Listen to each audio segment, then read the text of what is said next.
Hello students, welcome to our channel in logical math. और आज हम लोग पढ़ने वाले हैं ग्रेविटेशन के बारे में। जैसा कि आप जानते हो, ग्रेविटेशन एक बहुत ही इंटरेस्टिंग चैप्टर है।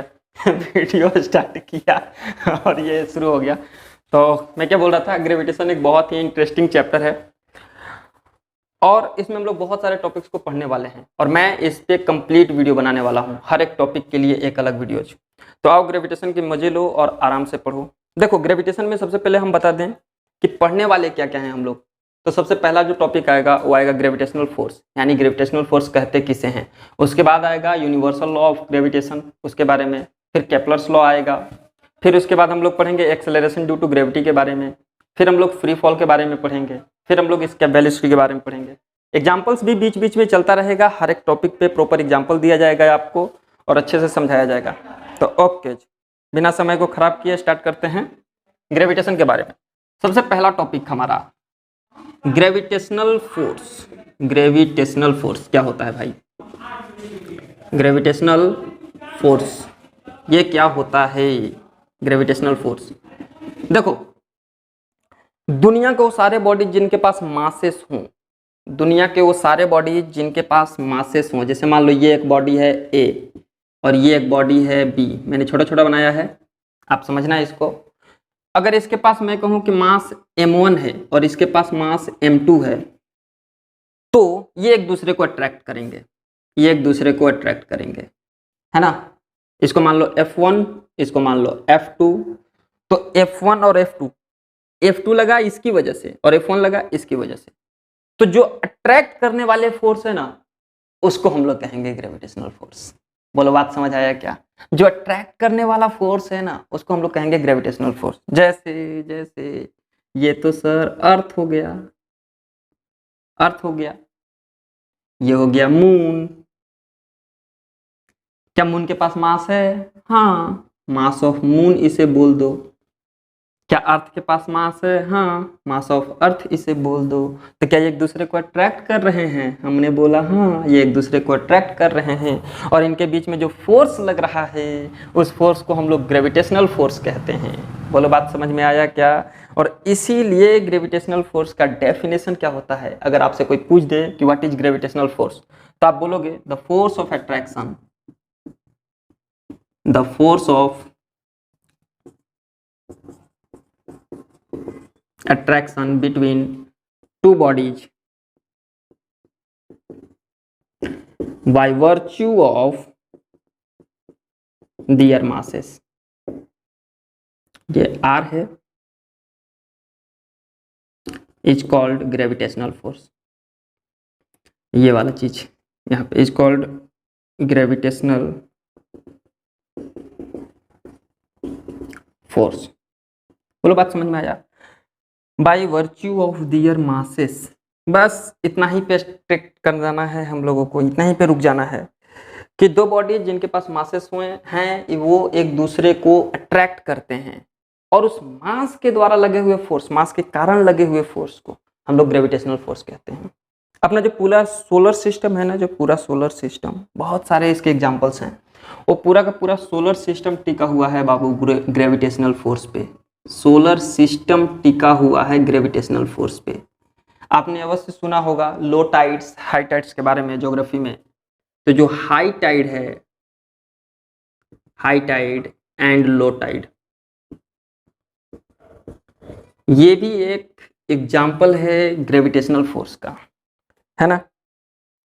आपने न्यूटन के बारे में सुना होगा कि न्यूटन साहब ने इस फोर्स का खोज कैसे किया। तो एक एप्पल गिरा हुआ था, वो पेड़ के नीचे बैठे हुए थे, एप्पल गिरा तो उन्होंने सोचने पर, मतलब वो सोचने लग गए कि भाई ये एप्पल नीचे ही क्यों गिरा, किसी इंक्लाइंड प्लेन पे क्यों नहीं गिरा, नीचे ही क्यों गिरा, किसी इंक्लाइंड प्लेन पे क्यों नहीं गिरा।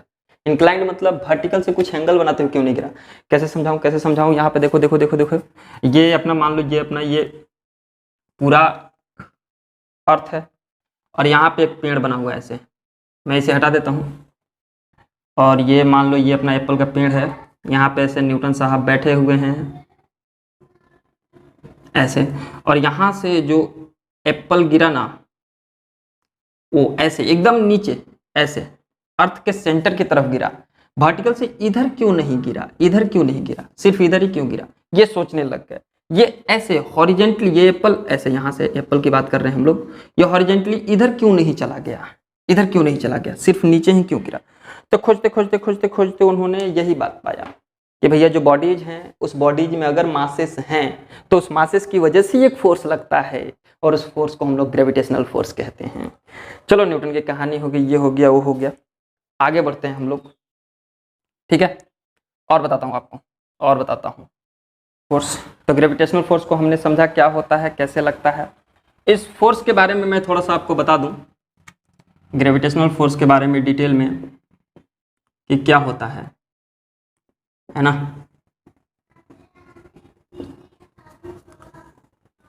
न्यूटन साहब ने बताया कि अगर आप ये दो बॉडीज ले लोगे, सबसे पहली बात, दो बॉडीज ले लोगे ए एंड बी,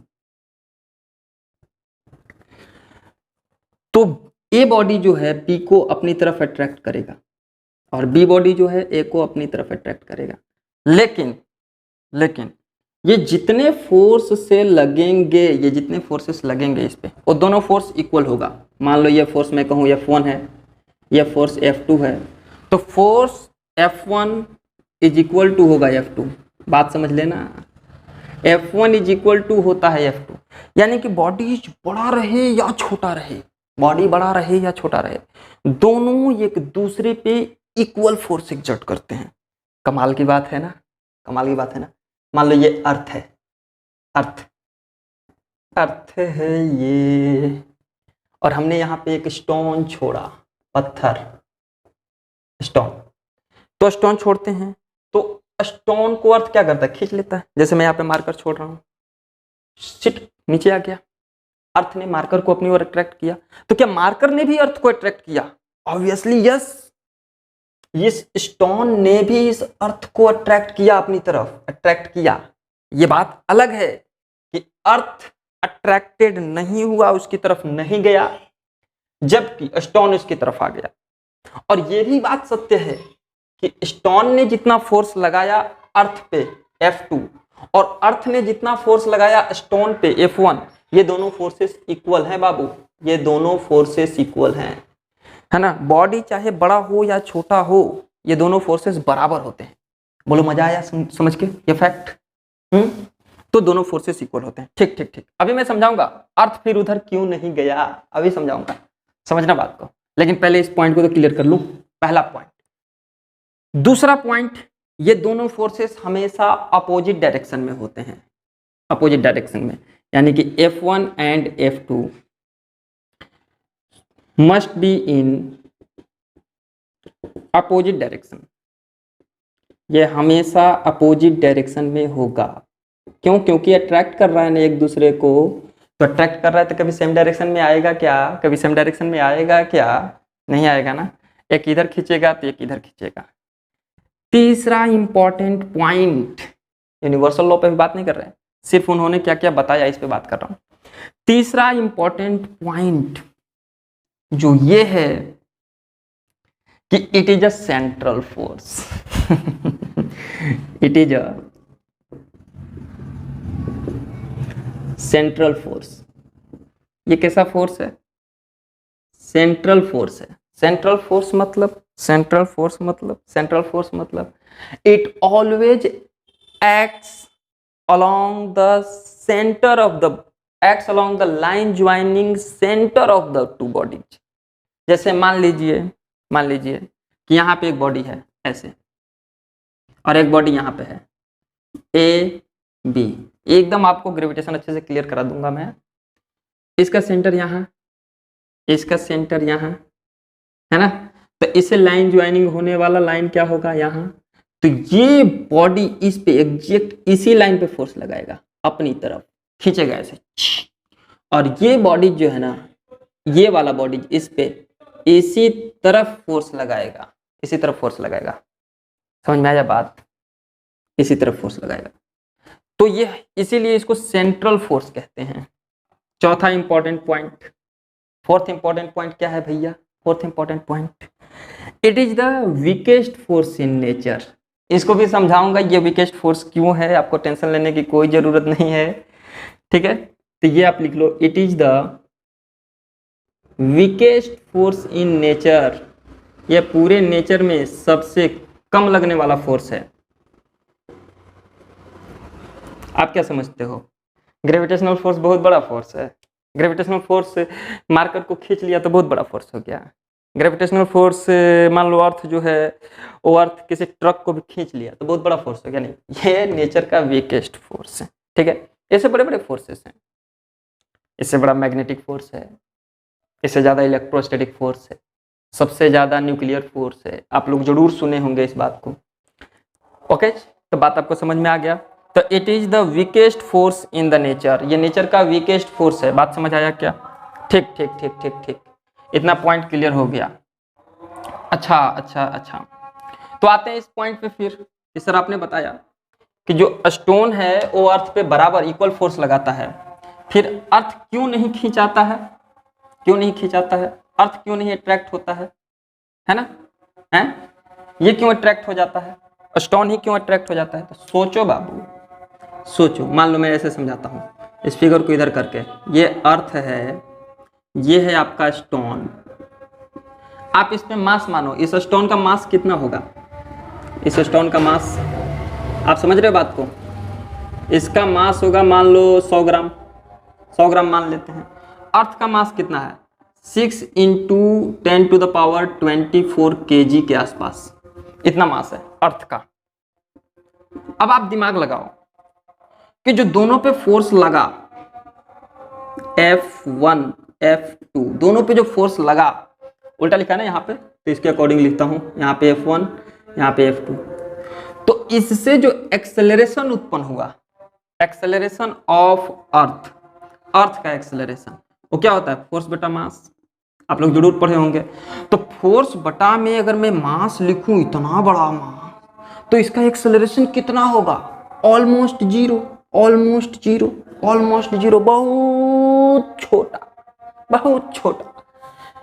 यानी कि फोर्स तो बराबर लग रहा है, F1 बराबर F2 है, लेकिन इस फोर्स के चलते, इस अर्थ में, फोर्स के चलते अर्थ में एक्सेलरेशन क्रिएट नहीं हो पाया, एक्सेलरेशन क्रिएट नहीं हो पाया, जिसकी वजह से न्यूटन्स का फर्स्ट लॉ लग गया, लॉ ऑफ इनर्शिया, कि अगर कोई बॉडी रेस्ट पे है तो रेस्ट पे ही रहेगा। कब? जब उसका एक्सेलरेशन जीरो होगा तब। लेकिन स्टोन के बारे में सोचो, एक्सेलरेशन ऑफ स्टोन, इसके बारे में जब मैंने फोर्स बटा मास लिखा तो इसका मास कितना कम है? इसका मास एकदम चुन्नू मुन्नू है। तो इसका मास कम होने की वजह से इसका जो एक्सेलरेशन हो गया वो काफी बड़ा हो गया। वैसे तो मैं 0 से ग्रेटर देन लिख रहा हूं, लेकिन काफी बड़ा हो गया। तो बहुत ज्यादा एक्सेलरेशन होने के कारण, आपको पता भी है इसका एक्सेलरेशन ड्यू टू ग्रेविटी 9.81 के आसपास आता है, आपको वैल्यूज पता होगा। तो इसका एक्सेलरेशन ज्यादा हो गया, इसलिए अट्रैक्ट हो गया।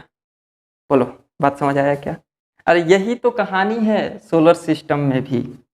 सोलर सिस्टम की अगर आप बात करेंगे तो यही तो कहानी है कि आपको पता है कि सोलर सिस्टम में सब प्लेनेट घूमते रहता है, लेकिन सन रेस्ट पे है। क्यों? क्योंकि सन पे जो ग्रेविटेशनल फोर्स लग रहा है वो उसको एक्सेलरेशन नहीं क्रिएट कर पा रहा है, इस वजह से वो रेस्ट में है। और भी उसके कारण है, सिर्फ यही एक कारण नहीं। समझ आ गया होगा, पूरा क्लियर हो गया होगा कि हर एक बॉडी चाहे दूर हो चाहे नजदीक एक दूसरे पे फोर्स लगा रहा है। अर्थ मून पे भी फोर्स लगा रहा है, अर्थ सन पे भी फोर्स लगा रहा है। ओके, स्टार्ट करते हैं नेक्स्ट टॉपिक हमारा, universal law of gravitation. Universal law of gravitation, देखो इसके बीच में केपलर्स लॉ आया है, इसके बीच में थोड़ा सा सर्कुलर मोशन का भी कॉन्सेप्ट आया है। तो मैं अलग से वीडियोज बनाऊंगा केपलर्स लॉ के लिए, जो आपको बहुत अच्छे से क्लियर कराऊंगा। ठीक, low tide and high tide भी समझाऊंगा, वो भी अच्छे से अलग छोटा सा वीडियोज बना करके। ठीक है, तो ये देखो जो हम लोग फ्लो में है, जिस फ्लो में उस फ्लो में चलते हैं आगे। यूनिवर्सल लॉ ऑफ ग्रेविटेशन ये क्या कहता है कि अगर कोई भी बॉडीज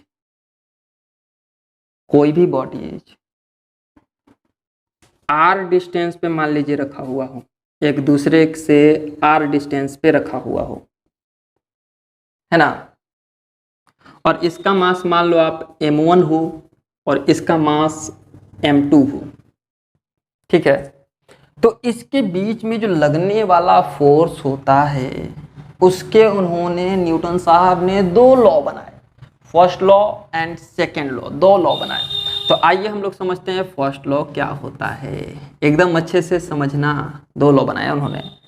उन्होंने कहा कि the force of attraction between two bodies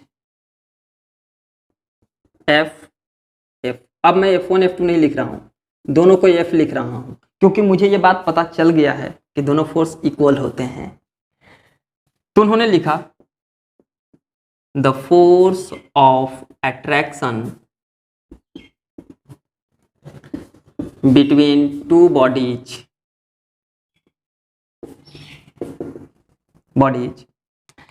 is directly proportional to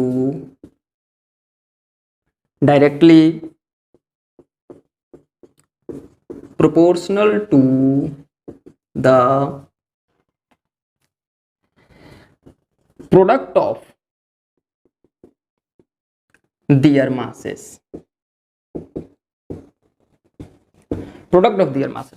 उनके मासेस के, दोनों बॉडीज के मास के प्रोडक्ट के डायरेक्टली प्रोपोर्शनल होता है। मास के प्रोडक्ट के डायरेक्टली प्रोपोर्शनल होता है। बोलो आया क्या बात समझ में? दैट इज, कहने का ये मतलब है कि F is directly proportional to M1 गुना M2, M1 multiplied by M2। इसे आप मान लो इक्वेशन नंबर फर्स्ट। और यहां से क्या समझने को मिला?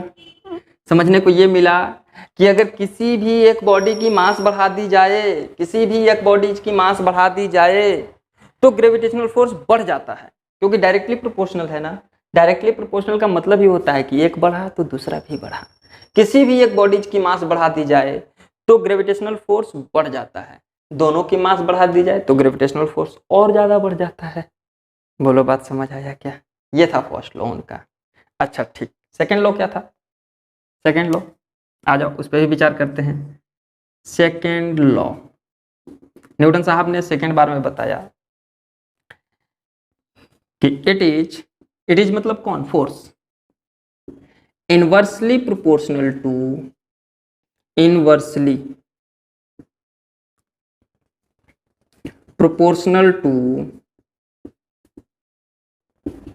the square of the distance between them, उसके डिस्टेंस के square of the distance between them, दोनों बॉडीज के डिस्टेंस के स्क्वायर के इनवर्सली प्रोपोर्शनल होता है। दोनों बॉडीज के डिस्टेंस के स्क्वायर के इनवर्सली प्रोपोर्शनल होता है।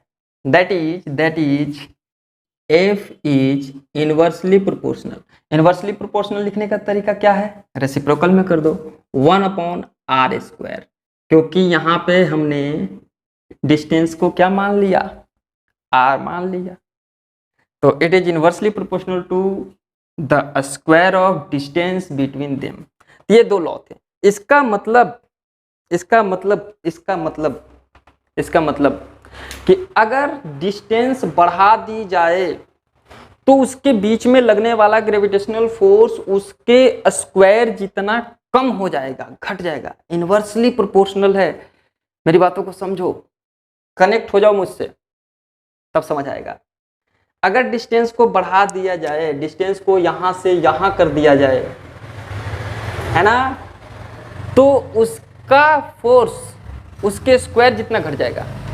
अगर मतलब डिस्टेंस को डबल कर दिया जाए तो फोर्स 4 गुना कम हो जाएगा। 2 का स्क्वायर डबल कर देंगे तो 2 का स्क्वायर 4 गुना कम हो जाएगा। अगर डिस्टेंस को हाफ कर दिया जाए तो फोर्स सीधा 4 गुना बढ़ जाएगा। हाफ करने पे 2 गुना नहीं बढ़ेगा, उसके स्क्वायर जितना बढ़ जाएगा। बोलो बात समझ आया? अच्छा ठीक, इन सबको मिला के हम लोग एक नया इक्वेशन बनाने वाले हैं। लेट्स सी कौन सा फॉर्मूला आता है सामने। तो मैंने यहाँ पे क्या लिख दिया? On combining equation 1 and equation 2, equation 1 और 2 को कंबाइन करने पर, अब दोनों को कंबाइन करेंगे। तो इक्वेशन 1 क्या था? इक्वेशन 1 था F is proportional to M1 into M2। Two क्या था, F is proportional to 1/r², मतलब इन्वर्सली प्रोपोर्शनल टू r²। तो दोनों को जब बाबू आप कंबाइन करेंगे तो क्या मिलेगा, F is proportional to M1 into M2 upon r², M1 into M2 upon r²। और आपको ये बात तो पता होगा ही कि जब हम लोग प्रोपोर्शनलिटी के साइन को हटाते हैं तो उसके जगह पे एक इक्वल का साइन लगाते हैं, और इक्वालिटी के साइन लगाने के साथ साथ एक कांस्टेंट वैल्यू भी इंट्रोड्यूस करते हैं। तो एक कांस्टेंट वैल्यू लगाया मैंने G, न्यूटन साहब ने इसी को लगाया, और फिर ये हो गया M1 into M2 upon r²। ये फॉर्मूला बना, जहां G तो एक कांस्टेंट है, G तो एक कांस्टेंट है, तो वेयर G को बोला गया यूनिवर्सल कांस्टेंट। G को क्या बोल दिया गया, यूनिवर्सल कांस्टेंट। G जो बना वो बना यूनिवर्सल कांस्टेंट। बोलो बात समझ आया क्या। और जिसकी वैल्यू हुई, G की वैल्यू लिखी जाती है 6.67 इंटू 10⁻⁻11। बोलो बात समझ आया क्या। न्यूटन मीटर स्क्वायर पर KG square, Newton metre square पर केजी स्क्वायर, ये इसका ऐसा यूनिट हुआ। अभी इसके ऐसा यूनिट को हम लोग डिराइव करेंगे, अच्छे से समझेंगे। तो जी की वैल्यू आपको याद रखना है 6.67 इंटू 10⁻⁻11 न्यूटन मीटर स्क्वायर पर केजी स्क्वायर। बोलो बात समझ आया क्या। तो ये था जी की वैल्यू, ये थी जी की कहानी, यूनिवर्सल कांस्टेंट कैसे आता है, और ये था यूनिवर्सल लॉ ऑफ ग्रेविटेशन जो न्यूटन साहब ने दिया था। क्या क्या बताया, फिर से एक बार रिपीट करते हैं। फोर्स जो है डायरेक्टली प्रोपोर्शनल होता है M1 इंटू M2 के। फोर्स जो है इन्वर्सली प्रोपोर्शनल होता है square of distance between them के, मतलब r² के। और जो फाइनल फॉर्मूला आता है वो आता है F is equal to G M1 M2 upon r²। बोलो क्लियर है, आगे समझें इसको। ठीक, देखो यहीं पे मैं बता देता हूं साइड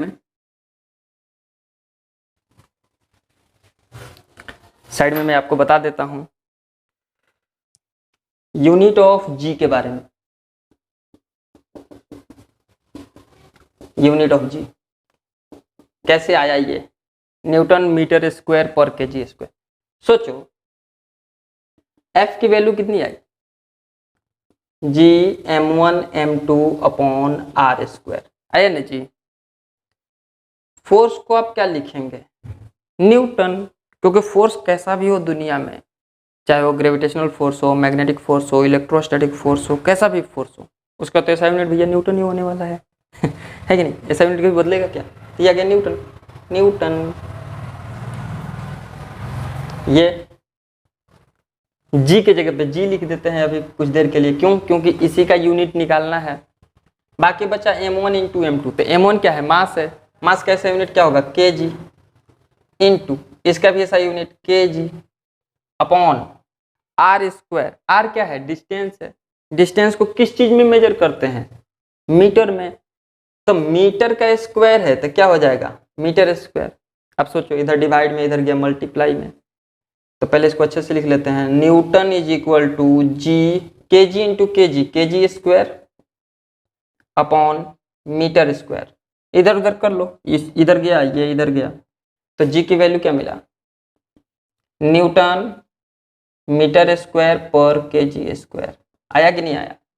तो इस तरह से जी लिखते हैं। दो तरह के सवाल आता है। पहला, ये बहुत फेमस क्वेश्चन है, right the SI unit of universal constant. तो यूनिवर्सल कांस्टेंट का एसआई यूनिट होता है न्यूटन मीटर स्क्वायर पर केजी स्क्वायर। समझ में आया कैसे। ओके, आगे बढ़ जाता हूँ और कुछ एग्जांपल्स करते हैं। जब दो बॉडी हैं ए और ये बॉडी है बी, और इनके बीच का डिस्टेंस कितना है r। इसका मास कितना है m1, इसका मास m2। अब क्वेश्चन ये बोला कि इफ मासेस आर डबल्ड, उनके मास को क्या कर दिया गया, डबल कर दिया गया, and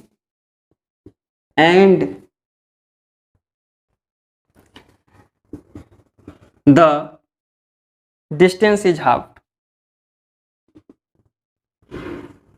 distance is half, distance को बढ़ा दिया गया, मास को डबल कर दिया गया और डिस्टेंस को घटा दिया गया, आधा कर दिया गया। Then find the new force, find the new force, new force कितना होगा?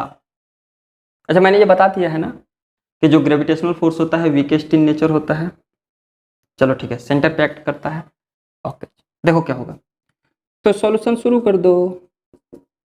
जो अब m1 हो चुका है न्यू फर्स्ट मास, चाहे new mass of first body, new mass of A, 2m1 हो चुका है, new mass of B 2m2 हो चुका है, मास को डबल कर दिया गया, and new distance, new distance जो है वो क्या बन गया? वो बन गया r/2, आधा कर दिया गया है ना। तो जो फोर्स होगा एफ न्यू यानी कि न्यू फोर्स जो आएगा वो तो यही आएगा ना, Gm1 into m2 upon r² is equal to G को कुछ देर के लिए जी छोड़ देते हैं, m1 के जगह पे क्या लिखते हैं 2m1 double mass into m2 के जगह पे 2m2 इसका भी डबल मास इंटू रेडियस के जगह पे r/2 इसका स्क्वायर। ये फॉर्मूला है और ये वैल्यूज रख रहे हैं, बोलो क्लियर? ठीक, तो आएगा कितना? एफ न्यू जो आएगा यहां पे देखो 2 2 जा 4 Gm1 into m2 upon r² upon 2 का स्क्वायर कितना हो जाएगा 4, और ये 4 उछल के कहाँ चला जाएगा ऊपर, तो बनेगा F new is equal to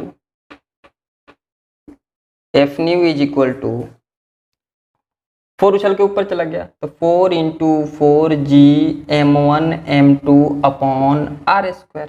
it means that 16 into Gm1 m2 upon r²। F new का वैल्यू इतना आया, मतलब ध्यान से देखो जो एफ न्यू आया ना वो एफ ओल्ड के इतना के 16 टाइम्स ज्यादा आ गया। क्यों? एफ ओल्ड तो इतना ही ना है, F is equal to Gm1 into m2 upon r²। देखो ध्यान से, यहाँ से एफ ओल्ड तो इतना ही ना है, तो इसके 16 टाइम्स आ गया।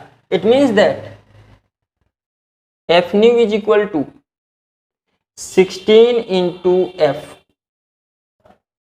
पहले वाले फोर्स के 16 गुना ज्यादा आ गया।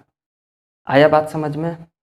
ऐसा नहीं है कि मास को डबल कर दिए और डिस्टेंस को आधा कर दिए तो फोर्स उतना ही रह गया, फोर्स 16 टाइम ज्यादा हुआ और एक्सप्रेशन के साथ हुआ। आप समझ सकते हैं इस बात को। ओके, और भी एग्जांपल्स देखते हैं, छोटे छोटे बहुत अच्छे हैं। Find the gravitational force acting between two bodies of masses कितना कितना ले लिया जाए? ले लेता हूं मैं 5 kg एंड 5 नहीं 100 ले लिया जाए, 100 kg and 50 kg, and the distance between them and the distance between them is, distance कितना ले लिया जाए? 10 ले लेते हैं, 10 मीटर। आया क्या बात समझ में? तो हमें ग्रेविटेशनल फोर्स निकालना है। फिगर बनाओ, मान लो एक बॉडी जैसा है 100 kg का, एक बॉडी ऐसा है 50 kg का, दोनों के बीच की डिस्टेंस कितनी है? 10 मीटर। ला ला ला ला ला, आ जाओ फोर्स निकालते हैं। Since F is equal to G m1 into m2 upon R square. m1 की वैल्यू कितना पुट कर दूं? पहले g की वैल्यू बताओ। g की value 6.67 into 10 to the power minus 11 into m1 का वैल्यू कितना रख दूं? 100 kg बाद में लिख देंगे, इंटू m2 की वैल्यू कितना लिख दूं? 50 अपॉन 10 का स्क्वायर, r की जगह पे 10 है। वैल्यू को हमने इसे कैलकुलेट करा, 6.67 into 10 to the power minus 11 into 100 into 50 कितना हो जाएगा? 5000 हो जाएगा, अपॉन 10 का स्क्वायर 100 आ जाएगा, 20 से 20 कैंसिल आउट हो जाएंगे। साथ में ये लिखा जाएगा, देखो ध्यान से क्या चीज़, 6.67 into 10 to the power minus 11 into 5 का 5 लिख दो, और एक काम करो 50 को लिख दो 10 टू द पावर 1। बोलो बात समझ आ गया क्या? आसानी से कैलकुलेट हो जाएगा। इसको, इस वाले वैल्यूज को 5 से मल्टीप्लाई कर दो और इस वाले को इसके साथ कर दो, क्या मिलेगा? 5 से मल्टीप्लाई करो, 7 5 जा 35, 35 का 5 हो जाएगा, बच गया 3 कैरी, 5 6 जा 30, 30 और 3 33, पॉइंट का पॉइंट लगा देंगे, 6 5 जा 3 30 and 33, 33.35 into 10 to the power minus, ये माइनस 11 प्लस 1, क्यों? क्योंकि बेस सेम रहता है और मल्टीप्लाई में रहता है तो पावर ऐड हो जाता है। ये formula a to the power m into a to the power n is equal to a to the power m plus n। Base same तो पावर ऐड हो गया, पावर ऐड हुआ, माइनस 11 प्लस 1 माइनस 10। इसे आप चाहो तो simplify करके लिख सकते हो, स्टैंडर्ड फॉर्म में आ जाएगा। और स्टैंडर्ड फॉर्म में कैसे आएगा? f इज इक्वल टू, ये पॉइंट यहाँ से यहाँ उछल के चला जाएगा, 3.335 into 10 to the power minus 9। आया क्या बात समझ में? और फोर्स है तो न्यूटन में रहेगा। अब आप बात बताओ, ये फोर्स बहुत बड़ा कि बहुत छोटा? ये फोर्स बहुत बड़ा कि बहुत छोटा? ये फोर्स कैसा, बहुत बड़ा या बहुत छोटा? तो देखो 10 के पावर माइनस 9 है ना जी। अगर मैं इसे अच्छे से समझाऊं आपको यहाँ पे, तो क्या लिखा हुआ है? 3.335 अपॉन 10 के पावर माइनस 9 है, तो नीचे आएगा तो प्लस में आएगा, मतलब एक पे 9 जीरो है, 9 जीरो है। और इसको इधर करोगे तो क्या आएगा? 0.00000000, 8 गो जीरो आएगा, और 8 0 2 2 4 5 6 7 8, और इसके बाद आएगा 3, इसके बाद आएगा 3। समझ आया? तो कहने का मतलब है 8 आएगा कि और ज्यादा आ जाएगा? आई थिंक 8 9 को जीरो जाएंगे, आप कर लेना। तो बहुत छोटा ना हुआ जी, 0.0000। ग्रेविटेशनल फोर्स सोचो, 100 kg एंड 15 kg के बीच में लगने वाला जो फोर्स है वो 0.00 है। तो ये बहुत बड़ा कि बहुत छोटा? इसीलिए कहा जाता है gravitational force is weakest force in nature. बात समझ आया? ग्रेविटेशनल फोर्स निकालने की बात अगर की जाएगी तो आपको इसी फॉर्मूले का इस्तेमाल करना है। तो आज के लिए बस इतना ही।